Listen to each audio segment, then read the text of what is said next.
Hey everybody, Madeline here to talk about today's astrology, and we have quite a, shall we say, magical transit happening today. It is a very rare transit, that's for sure. So here we go. We've got three planets in debilitation making a grand trine at the end degrees at the Gandanta points, and I'll explain. We've got Mars in debilitation,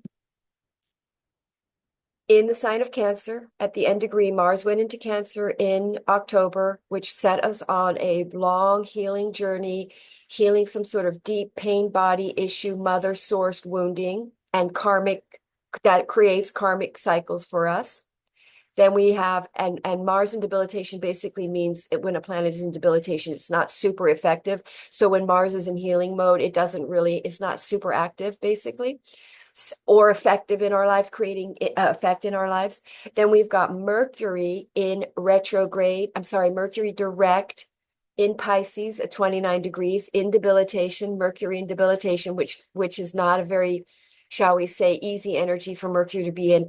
It's very confusing. What does that mean? Mercury's more focused on its internals and its sort of um, healing energy, more focused on the self in a way. And then we have the moon in Scorpio at the end degree points, making this beautiful water trine, which is actually a very blessed energy. So we've got three debilitated planets creating a trine, indicating that the debilitations that these are based, when we're at the end degree, when we're at the last degree points of a water sign, is called the Gandanta point, and it's basically a climax and an emotional breakthrough where we have a spiritual breakthrough, and we have mastery over this debilitation, the debilitating issues that we're healing that debilitate us in our lives, basically. So when they're at the end degree point, it's like at the end of this, it's like the climax. It could flare up. We could see a big triggering or crisis occur around these issues. But what happens this time around is that we find empowerment over it. We deflate this.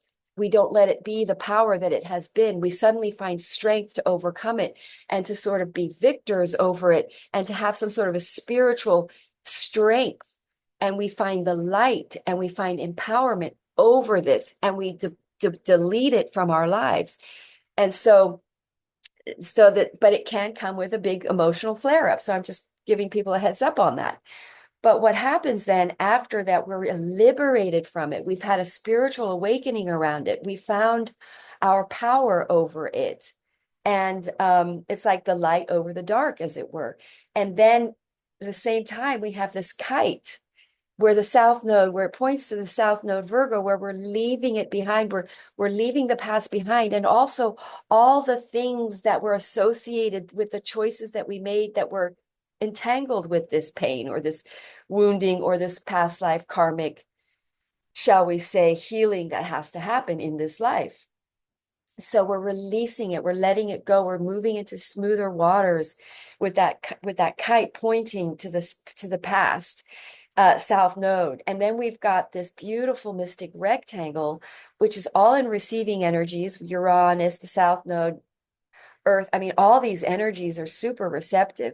So it's like tomorrow and Thursday, we're going to have Mars go into Leo. We're going to have Mercury go into Aries, and we're going to have the moon to tomorrow go into Sagittarius, where it's going to be the energies are going to be really different. They're going to be all right. Let's go. Let's do this. The energies are just, it's like you've dropped a bag of rocks and you've left it, and you feel lighter and buoyant, and you're ready, and you're feeling bold and ready to take initiatives and start new things and start basically a new cycle and chapter without this burden of this debilitation of this emotional baggage and issue that we've been healing for about 18 years, really, since we entered the Venus cycle, because Venus is very much a part of all of this healing because it was retrograde in conjunction with Mercury.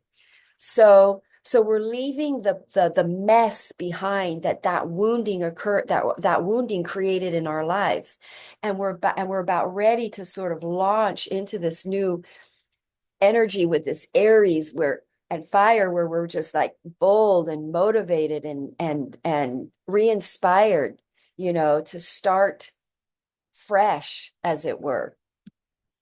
And this again, with this rectangle, we're getting visions, we're getting guidance, we're getting spiritual messages to guide us to these new beginnings. And it's a powerful day. So I hope it is a wonderful day for you. Namaste, and thank you for watching.